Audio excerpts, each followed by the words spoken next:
Assalamualaikum warahmatullahi wabarakatuh. Perkenalkan, nama saya Silma Mirwati dari kelas 7F Perbankan Syariah. Saya mahasiswa Universitas Islam Negeri Mataram. Di sini akan mempresentasikan proposal penelitian saya yang berjudul Strategi Perbankan dalam Menjaga Kestabilan Produk Pembiayaan pada Masa Pandemi COVID-19. Studi kasus PNM Mekar Syariah Cabang Mataram. Oke, di sini bab 1, latar belakang. PT Permodalan Nasional Madani atau Persero Cabang Kota Mataram atau PNM didirikan sebagai bagian dari solusi strategis pemerintah untuk meningkatkan kesejahteraan dan pemerataan ekonomi masyarakat melalui pengembangan akses permodalan dan program peningkatan kapasitas bagi para pelaku usaha mikro, kecil, menengah, dan koperasi. PNM didirikan oleh pemerintah melalui Peraturan Pemerintah RI tanggal 29 Mei 1999 yang kemudian disahkan oleh Peraturan Menteri Kehakiman tanggal 23 Juni 1999. Pendirian PNM kemudian dikukuhkan lewat SK Menteri Keuangan RI nomor 487 tanggal 13 Oktober 1999 yang menunjuk PNM sebagai BUMN koordinator penyalur kredit program kredit likuiditas Bank Indonesia atau KLBI. Sebelumnya PNM menyalurkan pembiayaan ke UMKM secara tidak langsung atau melalui bank-bank maupun BPRS. Pada tahun 2008, PNM melakukan transformasi bisnis berupa penyaluran pembiayaan secara langsung ke UMKM dengan mendirikan ULAM atau Unit Layanan Modal Mikro. Hingga kini bisnis ULAM tumbuh pesat. Sejak tahun 2009, PNM mendiversifikasi sumber pendanaannya melalui kerjasama dengan pihak ketiga yaitu perbankan dan pasar modal.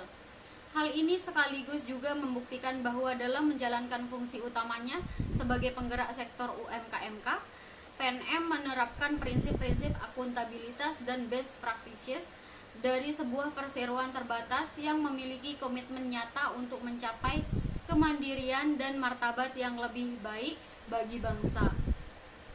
Untuk mengoptimalkan tugas pengembangan UMKM, PNM memperluas sumber pendanaan sejak 2009. PNM mampu meraih kepercayaan dari perbankan sejak 2012. PNM juga berhasil memperoleh pendanaan dari pasar modal melalui penerbitan obligasi. Solusi non-finansial yang diberikan PNM kepada para pelaku UMKM telah memberikan positioning yang unik bagi PNM dalam industri pembiayaan di Indonesia. Solusi non-finansial berupa peningkatan kapasitas kewirausahaan para pelaku usaha mampu menjaga tingkat pengembalian penyaluran modal pada tingkat yang diharapkan. Selain itu, solusi ini juga membuat para pelaku UMKM dapat memperoleh manfaat maksimal dari bantuan permodalan yang diterimanya. Jasa manajemen dan capacity building bagi operasi simpan pinjam. BPRS maupun lembaga keuangan mikro atau syariah lainnya di seluruh Indonesia adalah beberapa solusi non-finansial yang diberikan PNM kepada para mitra usahanya di PT Permodalan Nasional Madani atau Persero. Cabang Kota Mataram memiliki dua jenis pembiayaan, diantaranya ULAM dan Mekar. ULAMO layanan modal mikro atau ULAM merupakan layanan pinjaman modal untuk usaha mikro dan kecil. ULAM merupakan bentuk terobosan bagi perseroan karena penyaluran pembiayaannya dilakukan secara langsung, baik kepada perorangan maupun bidang usaha.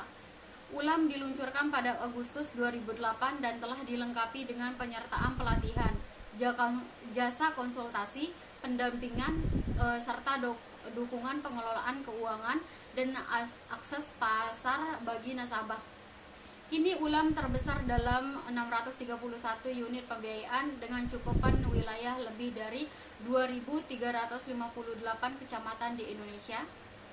Mekar membina ekonomi keluarga sejahtera atau Mekar merupakan layanan pinjaman modal bagi perempuan prasejahtera yang akan membuat UMKM. Produk layanan yang diluncurkan pada 2015 ini telah dilengkapi dengan penyertaan pendampingan usaha. Selain itu, pelayanan nasabah Mekar dilakukan secara berkelompok. Kini Mekar tersebar dalam 1.252 kantor layanan dengan cukup wilayah lebih dari 3.000 kecamatan di Indonesia. PT Permodalan Nasional Madani Persero Cabang Kota Mataram sudah menggunakan prinsip syariah di mana nasabah yang mengajukan pembiayaan di PT Permodalan Nasional Madani atau Persero Cabang Kota Mataram tersebut menawarkan 3 akad, yaitu wadiah, wakalah, dan mudharabah. Dari observasi awal dengan sistem wawancara dengan Ibu Fit dan Ibu Mis mengenai pandangan mereka tentang sistem pembiayaan di PT Permodalan Nasional Madani Persero Cabang Kota Mataram, mereka mengatakan sistem pembiayaan untuk saat ini baik untuk mengajukan pembiayaan di PT Permodalan Nasional Madani atau Persero Cabang Kota Mataram. Sistemnya sangat mudah dan dengan adanya pembiayaan di PT Permodalan Nasional Madani Cabang Kota Mataram ini membuat mereka dari yang tidak bisa membuka usaha sendiri, kini mereka bisa membuka usaha sendiri dengan bantuan dari PT Permodalan Nasional Madani Cabang Kota Mataram. Berdasarkan observasi dan wawancara di atas, maka penulis menarik kesimpulan untuk menyusun skripsi yang berjudul Strategi Perbankan dalam Menjaga Kestabilan Produk Pembiayaan pada Masa Pandemi COVID-19, Studi Kasus PNM Mekar Syariah. Batasan masalah. Pembatasan masalah dalam penelitian ini penting agar tidak terjadi perluasan dalam permasalahan. Pembahasan spesifik akan membuat penelitian ini lebih fokus dan terarah. Adapun batasan masalah penelitian ini mengenai faktor-faktor yang menyebabkan masyarakat memilih pembiayaan di PT Permodalan Nasional Madani atau Persero Cabang Kota Mataram. Batasan masalah yang dilakukan dalam penelitian yang akan dilakukan hanya terfokus pada masyarakat yang melakukan pembiayaan di PT Permodalan Nasional Madani atau Persero Cabang Kota Mataram. Kemudian rumusan masalah. Yang pertama, bagaimana strategi perbankan dalam menjaga kestabilan produk pembiayaan pada masa pandemi COVID-19. Studi kasus PNM Mekar Syariah Cabang Mataram. Bagaimana faktor-faktor. Yang kedua, bagaimana faktor-faktor yang menyebabkan masyarakat memilih pembiayaan di PT Permodalan Nasional Madani atau Persero. Kemudian tujuan masalah. Untuk mengetahui strategi perbankan dalam menjaga kestabilan produk pembiayaan pada masa pandemi COVID-19, kemudian untuk mengetahui faktor-faktor yang menyebabkan masyarakat memilih pembiayaan di PT Permodalan Nasional Madani Persero. Kemudian yang kegunaan penelitian. Kegunaan yang pertama, kegunaan teoritis, berharap dijadikan sumber informasi bagi akademis sebagai tuntunan untuk penelitian yang serupa pada masa akan datang, serta dapat memperluas wawasan ilmiah mengenai strategi perbankan dalam menjaga kestabilan produk pembiayaan pada masa pandemi COVID-19. Yang kedua, kegunaan praktis. Penelitian ini memberikan bukti empiris tentang strategi perbankan dalam menjaga kestabilan produk pembiayaan pada masa pandemi COVID-19, studi kasus PNM Mekar Syariah Cabang Mataram. Selain itu juga dapat memperkaya bahan kajian atau referensi untuk penelitian yang akan datang. Kemudian yang F, kajian terdahulu. Sarif Hidayatullah tahun 2011, penelitian yang berjudul Strategi Unit Layanan Modal Mikro Ulam Syariah PT Permodalan Nasional Madani Persero dalam Pemberdayaan UMKM di Ulam Syariah Cakung. Rumusan masalah pada penelitian ini menekankan bagaimana strategi ulam dalam menyalurkan pembiayaan pada UMKM serta mekanisme pembiayaan ulam syariah. Penelitian ini berbeda dengan penelitian yang diteliti oleh saya karena terfokus pada penekanan bagaimana strategi ulam dalam menyalurkan pembiayaan pada UMKM. Kemudian sistematika penulisan. Sistematika penulisan yang digunakan dalam penulisan proposal skripsi ini adalah sebagai berikut. Bab 1, pendahuluan berisi latar belakang masalah, rumusan masalah, batasan masalah, tujuan penelitian, kegunaan penelitian, kajian terdahulu, metode penelitian, dan sistematika penulisan. Bab 2, kajian teori berisi teori-teori yang dibutuhkan dalam penelitian, yaitu teori tentang masyarakat, teori tentang pembiayaan, teori tentang PT Permodalan Nasional Madani Cabang Kota Mataram. Bab 3, gambaran umum objek penelitian. Pada bab ini memberikan penjelasan mengenai sejarah berdirinya PT Permodalan Nasional Madani. Kemudian bab 2, kajian teori masyarakat. Pengertian masyarakat menurut Kamus Besar Bahasa Indonesia KBBI, masyarakat adalah suatu kesatuan yang didasarkan pada ikatan-ikatan yang sudah teratur dan boleh dikatakan stabil sehubungan dengan ini. Maka dengan sendirinya masyarakat merupakan kesatuan yang dalam bingkai strukturnya atau proses sosial diselidiki oleh sosiologi.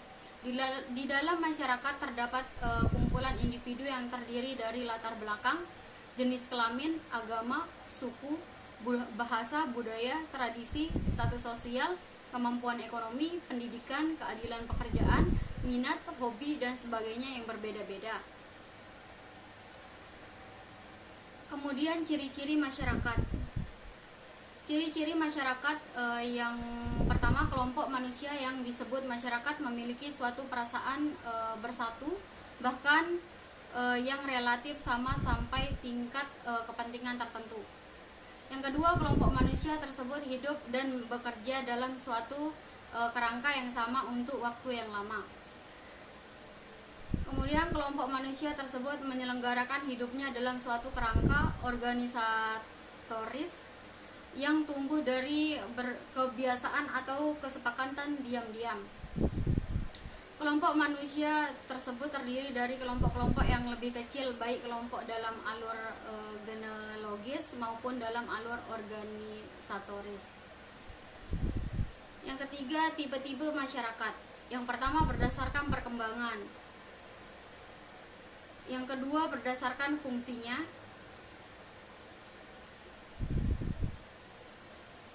Tipe berdasarkan perkembangannya, yang pertama, coercive institution, merupakan lembaga masyarakat yang paling primer yang secara tidak sengaja tumbuh dari adat istiadat masyarakat, misalnya yang berkaitan dengan hak milik, perkawinan, agama. Yang kedua, enacted institution, lembaga masyarakat yang secara sengaja dibentuk untuk memenuhi tujuan tertentu, misalnya perdagangan dan pendidikan. Kemudian berdasarkan fungsinya, yang pertama, operative institution, lembaga masyarakat yang menghimpun pola-pola atau cara yang diperlukan untuk mencapai tujuan lembaga yang bersangkutan, seperti lembaga industri. Yang kedua, regulative institution, lembaga yang bertujuan untuk mengawasi adat istiadat atau tata kelakuan yang tidak menjadi bagian mutlak dari lembaga itu. Kemudian faktor-faktor yang menyebabkan masyarakat memilih pembiayaan. Yang pertama, faktor internal, yang dimana ada motivasi. Motivasi berasal dari Latin mover, yang artinya menggerakkan. Seorang nasabah tergerak untuk melakukan pembiayaan karena ada sesuatu yang menggerakkan. Kedua, pembelajaran. Pembelajaran dapat dipandang sebagai proses di mana pengalaman menyebabkan perubahan dalam pengetahuan, sikap, dan perilaku. Ini mencerminkan posisi dua aliran pikiran utama mengenai pembelajaran. Kemudian pengetahuan. Pengetahuan konsumen adalah semua informasi yang dimiliki konsumen mengenai berbagai macam pembiayaan dan produk, serta pengetahuan lainnya yang terkait dengan pembiayaan dan produk tersebut, dan informasi yang berhubungan dengan fungsinya sebagai konsumen. Kemudian sikap. Sikap adalah suatu predisposisi yang dipelajari untuk merespon terhadap suatu objek dalam bentuk rasa suka atau tidak suka dari pengertian tersebut. Dapat disimpulkan bahwa sebuah sikap merupakan simultan dari seluruh faktor internal dan eksternal yang mempengaruhi individu. Kemudian kepribadian, gaya hidup, dan demografi. Kepribadian dan gaya hidup merupakan variabel yang memperlihatkan perbedaan nasabah dalam mengambil sebuah keputusan untuk melakukan pembiayaan tersebut. Kepribadian berkaitan dengan adanya perbedaan karakteristik yang paling dalam pada diri manusia. Tidak ada manusia yang persis sama dalam sikap atau kepribadiannya. Masing-masing memiliki karakteristik yang unik yang berbeda satu sama lain.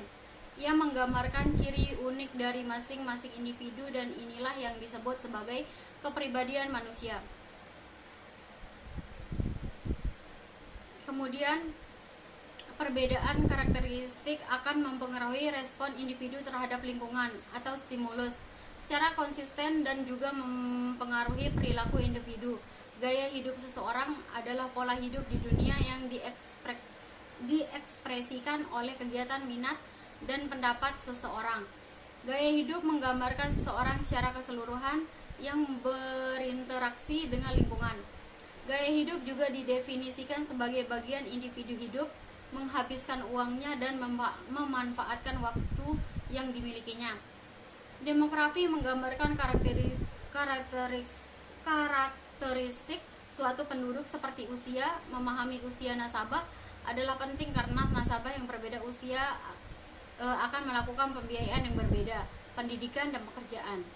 Pendidikan dan pekerjaan adalah dua karakteristik konsumen saling berhubungan. Pendidikan akan menentukan jenis pekerjaan yang dilakukan oleh seorang nasabah.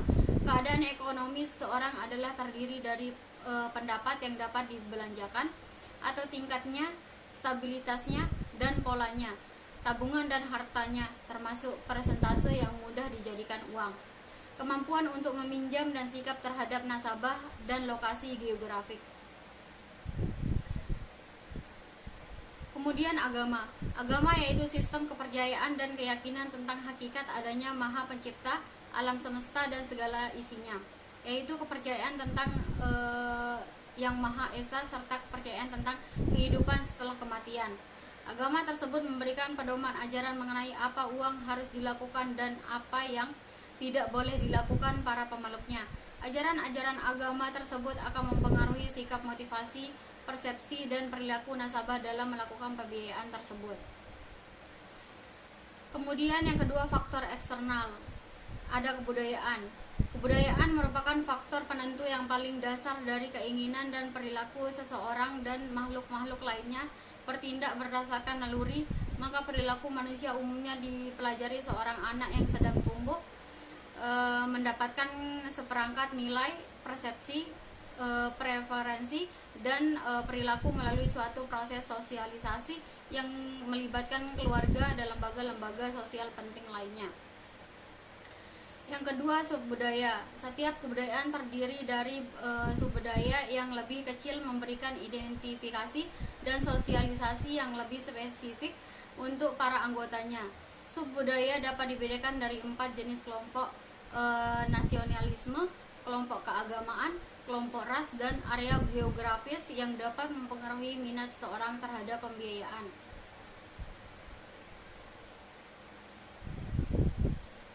Kemudian kelas sosial. Kelas sosial adalah pembagian individu di dalam masyarakat yang terdiri dari individu-individu yang berbagai nilai, minat, dan perilaku yang sama. Kemudian keluarga. Keluarga adalah lingkungan mikro, yaitu lingkungan yang paling dekat dengan konsumen. Keluarga adalah lingkungan di mana sebagian besar konsumen tinggal dan berinteraksi dengan anggota-anggota keluarga lainnya. Keluarga menjadi daya tarik para pemasar karena keluarga memiliki pengaruh yang besar kepada konsumen. Anggota keluarga saling mempengaruhi dalam pengambilan keputusan nasabah dalam melakukan pembiayaan tersebut. Kemudian pengertian pembiayaan. Pengertian pembiayaan sebagaimana dimuat dalam Undang-Undang Nomor 9 Tahun 1995 tentang usaha kecil, pasal 1 ayat 6 menyebutkan bahwa pembiayaan adalah penyediaan dana oleh pemerintah, dunia usaha, dan masyarakat melalui lembaga keuangan bank, lembaga keuangan bukan bank, atau lembaga lain dalam memperkuat permodalan usaha kecil.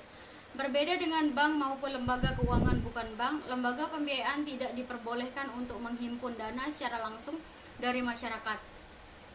Ketentuan tentang lembaga ini diatur dalam Keputusan Presiden Republik Indonesia Nomor 61 Tahun 1998. Pasal 1 ayat 2 Keputusan Presiden tersebut menjelaskan tentang pengertian mengenai lembaga pembiayaan sebagai berikut. Pasal 1 ayat 2 Keputusan Presiden Nomor 61 Tahun 1998, lembaga pembiayaan adalah badan usaha yang melakukan kegiatan pembiayaan dalam bentuk penyediaan dana atau barang modal dengan tidak menarik dana secara langsung dari masyarakat. Sedangkan pengertian pembiayaan menurut Undang-Undang Perbankan Nomor 21 Tahun 2008, Pasal 1 ayat 25 adalah penyediaan dana atau tagihan yang dipersamakan dengan itu berupa transaksi bagi hasil dalam bentuk mudharabah dan musyarakah, transaksi sewa menyewa dalam bentuk ijarah atau sewa beli dalam bentuk multahiyah bitamlik, transaksi jual beli dalam bentuk piutang, mudharabah, salam, dan istihna. Transaksi pinjaman meminjam dalam bentuk piutang, card, dan transaksi sewa menyewa jasa dalam bentuk ijarah. Untuk transaksi mengembalikan dana tersebut setelah jangka waktu tertentu dengan imbalan ujarah tanpa imbalan atau bagi hasil. Pada bank konvensional, kegiatan pembiayaan dikenal dengan istilah kredit, yaitu penyediaan atau tagihan yang dapat dipersamakan dengan itu berdasarkan persetujuan atau kesepakatan pinjam meminjam antara bank dengan pihak yang mewajibkan pihak peminjam melunasi utangnya setelah waktu tertentu. Jenis pembiayaan pada dasarnya dapat dikelompokkan menurut beberapa aspek, diantaranya yang pertama pembiayaan menurut tujuan, kemudian pembiayaan menurut jangka waktu, kemudian macam-macam akad dalam pembiayaan di PT Permodalan Nasional Madani Persero. Yang pertama, akad wadiah. Pengertian akad wadiah adalah akad penitipan barang atau uang yang terjadi antara pihak yang mempunyai barang atau uang dengan pihak yang diberi kepercayaan dengan tujuan untuk menjaga keselamatan, keamanan, serta keutuhan barang atau uang tersebut. Kemudian dasar hukum akad wadiah. Quran Surat An-Nisa ayat 58, yang artinya sesungguhnya Allah menyuruhmu menyampaikan amanat kepada yang berhak menerimanya, dan menyuruh kamu apabila menetapkan hukum di antara manusia supaya kamu menetapkan dengan adil. Sesungguhnya Allah memberi pengajaran yang sebaik-baiknya kepada kamu. Sesungguhnya Allah adalah Maha mendengar lagi Maha melihat. Kemudian rukun wadiah. Rukun wadiah meliputi barang yang disimpan atau dititipkan atau wadiah. Yang kedua, pemilik barang atau uang yang bertindak sebagai pihak yang menitipkan atau muaddi. Ketiga, pihak yang menyimpan atau memberikan jasa kustodian atau mustauda. Yang keempat, ijab kabul atau sikhat. Yang keempat, syarat-syarat akad wadiah. Yang pertama, dua orang yang berakad, orang yang menitipkan dan yang menerima titipan. Kemudian wadiah, sesuatu yang dititipkan, diisyaratkan berupa harta yang bisa diserah terimakan, maka tidak sah menitipkan burung yang ada di udara. Benda yang dititipkan harus benda yang mempunyai nilai atau qimah yang dipandang sebagai mal. Kemudian sikhat, ijab dan kabul, seperti saya menitipkan barang ini kepadamu, jawabnya saya terima, namun tidak diisyaratkan lafal kabul sebagaimana sama dengan mu'attah pada jual beli. Ketentuan umum dari produk akad wadiah, keuntungan atau kerugian dari penyaluran dana menjadi hak milik atau ditanggung bank, sedangkan pemilik dana tidak dijanjikan imbalan dan tidak menanggung kerugian. Bank dimungkinkan memberikan kepada pemilik dana sebagai suatu alternatif untuk menarik dana masyarakat tanpa tidak boleh diperjanjikan di muka. Bank harus membuat akad pembukuan rekening yang isinya mencangkup isi penyaluran dana yang disimpan dan persyaratan lainnya yang disepakati selama tidak bertentangan dengan prinsip syariah. Khusus bagi pemilik rekening giro, bank dapat memberikan buku cek, bilet giro, dan debit card. Kemudian terhadap pembukaan rekening ini, bank dapat mengenakan pengganti biaya administrasi untuk sekedar menutupi biaya yang benar-benar terjadi. Ketentuan-ketentuan lainnya yang berkaitan dengan rekening giro dan tabungan tetap berlaku selama tidak bertentangan dengan prinsip syariah. Jenis-jenis akad wadiah yaitu wadiah yad amanah, wadiah yad ad-damanah, kemudian akad wakalah. Pengertian wakalah. Wakalah secara etimologis adalah penjagaan jaminan, tanggungan, pemberian kuasa, dan juga akad wakalah bisa diartikan pelimpahan kekuasaan oleh seseorang sebagai pihak pertama kepada orang lain sebagai pihak kedua dalam hal-hal yang diwakilkan, hanya melaksanakan sesuatu sebatas kuasa atau wewenang yang diberikan oleh pihak pertama. Namun apabila kuasa itu telah dilaksanakan sesuai disyaratkan, maka semua resiko dan tanggung jawab atas dilaksanakan perintah tersebut sepenuhnya menjadi pihak pertama atau pemberi kuasa. Kemudian jenis wakalah. Yang pertama al-wakalah al-mutlaqah, yakni mewakilkan secara mutlak tanpa batas waktu dan untuk segala urusan. Kemudian al-wakalah al-muqayyadah, yaitu menunjuk wakil untuk bertindak atas nama dalam urusan-urusan tertentu. Kemudian al-wakalah al-amanah, yakni perwakilan yang lebih luas dari al-muqayyadah tetapi lebih sederhana daripada al-mutlaqah. Biasanya kuasa ini untuk perbuatan pengurus sehari-hari. Kemudian akad mudharabah. Pengertian akad mudharabah adalah sebuah perjanjian di antara paling sedikit dua pihak, di mana satu pihak, pemilik modal, mempercayakan sejumlah dana kepada pihak lain.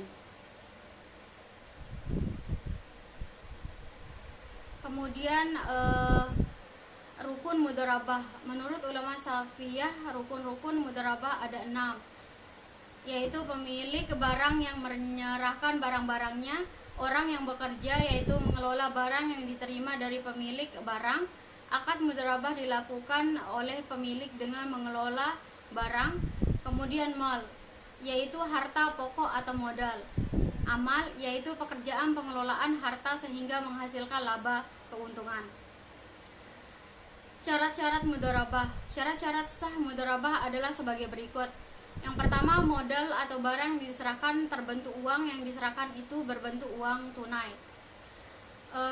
Kemudian bagi orang yang melakukan akad diisyaratkan mampu melakukan tasyarruh, maka dibatalkan akad anak-anak yang masih kecil, orang gila, dan orang-orang yang berada di bawah pengampuan.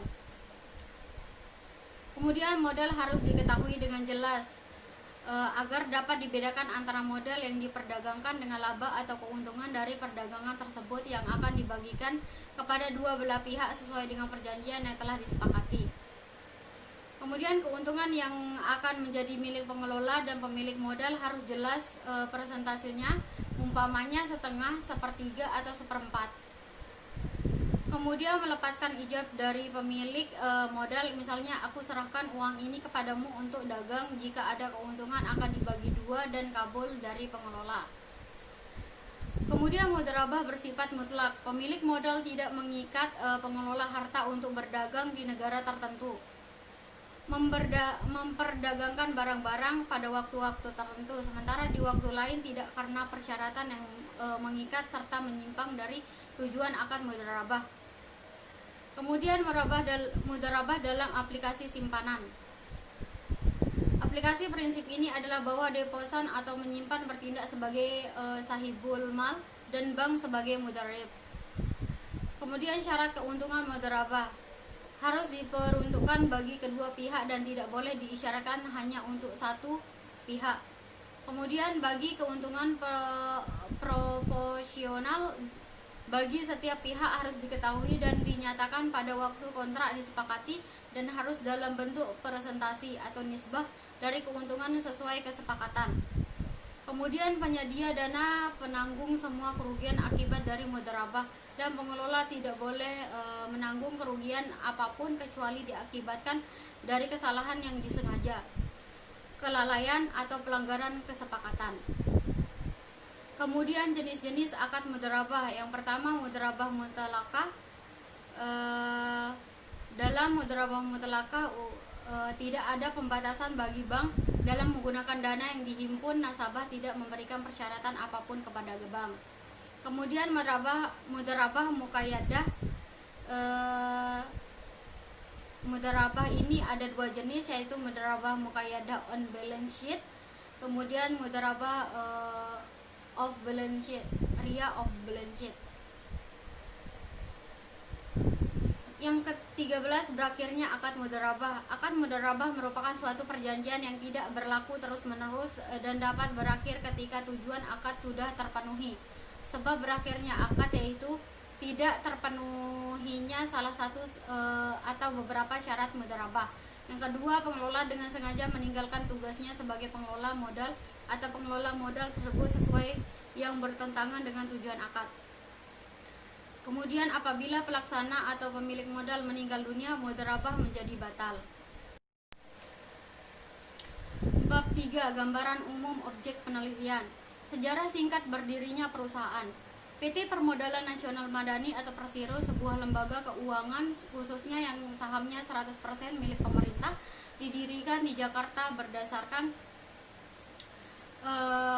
TAP Letter of Intent IMV tanggal 16 Maret 1999 dan Akte Notaris nomor 1 tanggal 1 Juni 1999 yang mendapat pengesahan Menteri Kehakiman RI. Dari modal dasar perseroan ini sebesar 1,5 triliun telah ditempatkan dan disertakan sebesar 300 miliar. Tugas utama PNM adalah memberikan solusi pembiayaan pada usaha mikro, kecil, menengah, dan koperasi dengan kemampuan yang ada berdasarkan kelayakan usaha serta prinsip ekonomi pasar.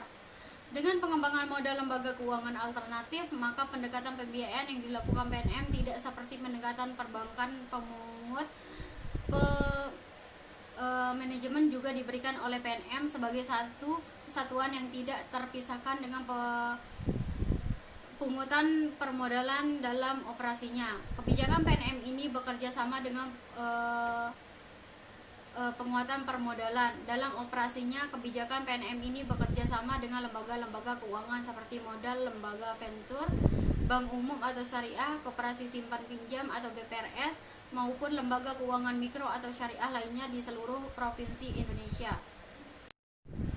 Kemudian visi dan misi PT Permodalan Nasional Madani. Yang pertama, misi: menjaga lembaga pembiayaan termuka dalam meningkatkan nilai tambah secara berkelanjutan bagi usaha mikro, kecil, menengah, dan koperasi yang berdasarkan BCG. Kemudian misi: yang pertama, meningkatkan kelayakan usaha dan kemampuan wirausaha mikro, kecil, menengah, koperasi. Yang kedua, meningkatkan akses pembiayaan usaha mikro, kecil, menengah, koperasi kepada lembaga keuangan baik bank maupun non-bank dalam rangka perluasan lapangan kerja dan peningkatan kesejahteraan masyarakat. Yang ketiga, meningkatkan kreativitas dan produktivitas karyawan untuk mencapai kinerja terbaik dalam mengembangkan usaha mikro, kecil, menengah, dan koperasi. Kemudian struktur organisasi perusahaan. Yang pertama, paling atas pimpinan cabang, wakil kepala cabang, account officer, cluster koordinator, kepala remedial, koordinator SDM, kepala unit credit support, loan admin, financial control dan manajemen informasi sistem, unit kontrol harian, unit kepatuhan atau risk management, dan teller. Sekian presentasi dari saya. Kurang dan lebihnya saya mohon maaf. Wabillahi taufik wal hidayah. Wassalamualaikum warahmatullahi wabarakatuh.